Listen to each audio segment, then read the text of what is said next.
नमस्कार, मैं डॉक्टर विजय शुक्ल। उत्तर प्रदेश में जब भी कोई बड़ी सरकारी योजना आती है, उसके साथ उम्मीद भी आती है कि शायद इस बार सिस्टम बदलेगा। जल जीवन मिशन भी ऐसी ही उम्मीद बनकर आया था।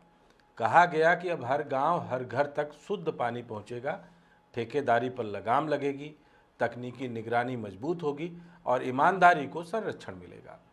लेकिन मऊ जिले के विकासखंड कोपागंज में तैनात जूनियर इंजीनियर अभय सिंह की फाइलें खोलने पर यह उम्मीद धीरे धीरे एक कड़वी सच्चाई में बदलती दिखती है।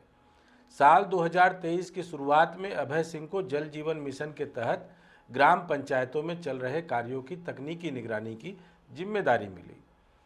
यही वह स्तर होता है जहां योजनाओं की असली परीक्षा होती है। कागजों में सब कुछ ठीक दिखता है, लेकिन जमीन पर पाइप, सीमेंट, बालू और मजदूरी सच्चाई बयान करती हैं। अभय सिंह ने वही किया जो एक प्रशिक्षित और जिम्मेदार इंजीनियर से अपेक्षित होता है। उन्होंने साइट विजिट की, पाइपलाइन देखी, निर्माण सामग्री की गुणवत्ता जांची और जहां गड़बड़ी दिखी वहां चुप नहीं रहे। जनवरी 2023 से ही उनके पन्नों में यह दर्ज होने लगता है कि कुछ ग्राम पंचायतों में घटिया पाइप डाले जा रहे हैं। कहीं मोटाई मानक से कम है, कहीं सामग्री संदिग्ध है, कहीं काम की गति असामान्य रूप से तेज दिखाई देती है। उन्होंने यह बातें केवल मौखिक रूप से नहीं कही। उन्होंने फोटो खींचे, मोबाइल ऐप पर अपलोड किए, डायरी में नोट किया, वीडियो बनाया, डाला और संबंधित अधिकारियों को लिखित रूप में सूचित किया।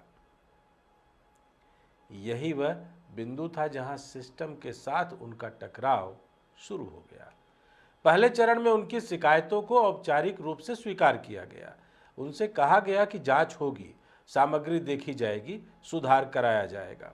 लेकिन जैसे जैसे शिकायतों की संख्या बढ़ी, वैसे वैसे रवैया बदलता गया। अब सवाल गुणवत्ता का नहीं, बल्कि यह होने लगा कि अभय सिंह इतनी बार क्यों लिख रहे हैं। धीरे धीरे शिकायतें समाधान की सूची में नहीं, बल्कि समस्या की सूची में रखी जाने लगी।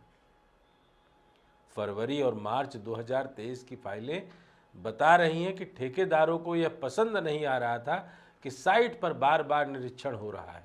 काम रोकने की बात कही जाने लगी। अभय सिंह ने अपने पत्रों में यह भी लिखा कि निरीक्षण के दौरान उन्हें अप्रत्यक्ष दबाव महसूस होता है, विरोध किया जाता है और यह संकेत दिए जाते हैं कि ज़्यादा सख्ती उनके लिए ठीक नहीं होगी। यह कोई असामान्य बात नहीं है। भारतीय प्रशासन में यह दबाव अक्सर अनकहा होता है, लेकिन असरदार भी होता है। अप्रैल 2023 तक आते आते स्थिति और साफ हो जाती है। अभय सिंह यह लिखने लगते हैं कि यदि भविष्य में किसी गांव में जलापूर्ति व्यवस्था फेल होती है या कोई तकनीकी दुर्घटना होती है, तो उसकी जिम्मेदारी उन लोगों की होगी जिन्होंने घटिया सामग्री को नज़रअंदाज किया। यह वाक्य अपने आप में बहुत कुछ कहता है। यह उस अधिकारी की भाषा है जिसे लगने लगता है कि सिस्टम उसे आगे चलकर बलि का बकरा बना सकता है। इसी दौरान एक और पैटर्न उभरता है। अभय सिंह की शिकायतों पर ठोस कार्रवाई की जगह उनके कार्य व्यवहार पर सवाल उठने लगते हैं। यह वही पुराना खेल है जो उत्तर प्रदेश ही नहीं, पूरे भारत के हर एक कोने की नौकरशाही में बार बार देखा गया है। समस्या को ठीक करने की जगह समस्या उठाने वाले को ही असुविधाजनक घोषित कर देना। यही से यह मामला केवल एक विकास खंड या एक जिले का नहीं रहता, बल्कि एक बड़े प्रशासनिक चरित्र का उदाहरण बन जाता है। यही वह मोड़ है जहां इस पूरे प्रकरण की तुलना मायावती सरकार के समय के एनआरएचएम घोटाले से खुद ब खुद होने लगती है। उस दौर में भी केंद्र की एक महत्वाकांक्षा योजना थी, भारी बजट था, स्वास्थ्य जैसा संवेदनशील क्षेत्र था और फील्ड लेवल पर कई अधिकारियों ने शुरुआती चेतावनियां दी थी। उन चेतावनियों को दबाया गया, नज़रअंदाज किया गया और अंत में वही योजना एक बड़े घोटाले और संस्थागत शर्मिंदगी में बदल गई। फर्क सिर्फ यह है कि वहाँ दवाइयों का खेल था और यहाँ पानी का, लेकिन दोनों जीवन से जुड़ी हुई थी। जल जीवन मिशन के मामले में भी संकेत वही हैं। आंकड़े बताते हैं कि यह योजना करोड़ों नहीं, लाखों करोड़ के पैमाने पर चल रही है। उत्तर प्रदेश में ही इसका बजट हजारों करोड़ में है। ऐसे में अगर शुरुआती स्तर पर गुणवत्ता की अनदेखी होती है, तो उसका असर बरसों तक जनता भुगतती है। अभय सिंह की शिकायतें इसी खतरे की ओर इशारा कर रही थी। लेकिन सिस्टम ने क्या किया? उनके पत्रों का कोई सार्वजनिक या स्वतंत्र निष्कर्ष सामने नहीं आता।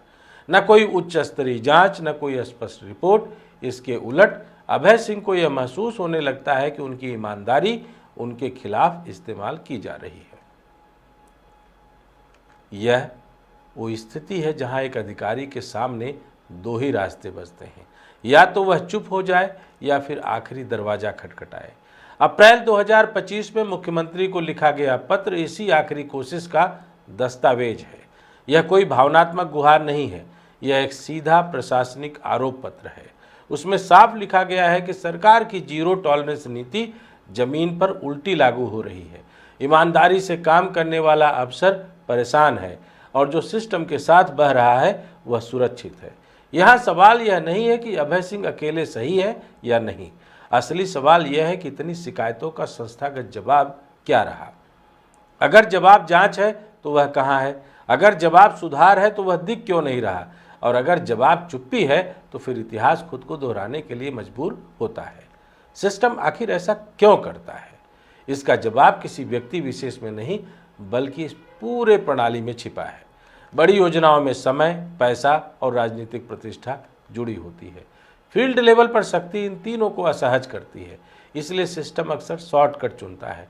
समस्या हल करने के बजाय समस्या उठाने वाले को अलग थलग कर देता है।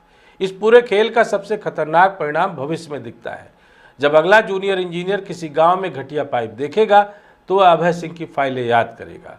वह सोचेगा कि लिखने का क्या फायदा, बोलने से क्या मिलेगा। वह चुप रहेगा और यही चुप्पी किसी भी योजना के लिए सबसे बड़ा खतरा होती है। इसलिए कहानी किसी एक अफसर की नहीं है, यह उस सिस्टम की कहानी है जो बार बार दावा करता है कि वह भ्रष्टाचार के खिलाफ है, लेकिन जब भ्रष्टाचार की ओर उंगली उठती है तो वही उंगली काटने को दौड़ पड़ता है।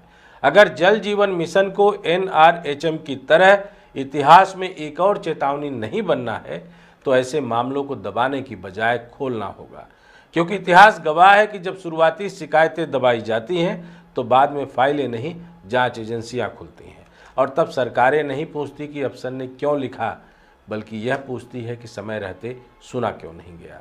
अभय सिंह की अगर पूरी शिकायत सही है तो उत्तर प्रदेश में योगी आदित्यनाथ की जीरो टॉलरेंस वाली सरकार की नीति के लिए यह फाइल एक केस स्टडी है, और वो अधिकारी जो अभय सिंह के ऊपर बैठे हुए हैं उनके ऊपर जांच की उंगली उठाए जाने की जरूरत भी है, क्योंकि इस तरीके की कार्रवाई से न आने वाली पौध ईमानदार बनेगी बल्कि देश को वाकई सही तरीके से हर योजना को अंत्योदय तक पहुंचाने की आज़ादी भी मिलेगी।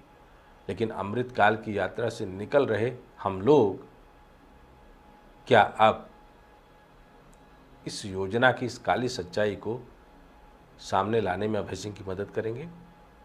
क्या जांच एजेंसियां इसकी स्वतः जांच करेंगी? क्या इलाके के जिलाधिकारी और बाकी अधिकारी इस पर कुछ करेंगे? आने वाला वक्त ही बताएगा। बहरहाल अभय सिंह जो सिस्टम को न्याय दिलाने की कोशिश कर रहे थे, खुद न्याय के कटघरे में हैं। जय हिंद, जय भारत।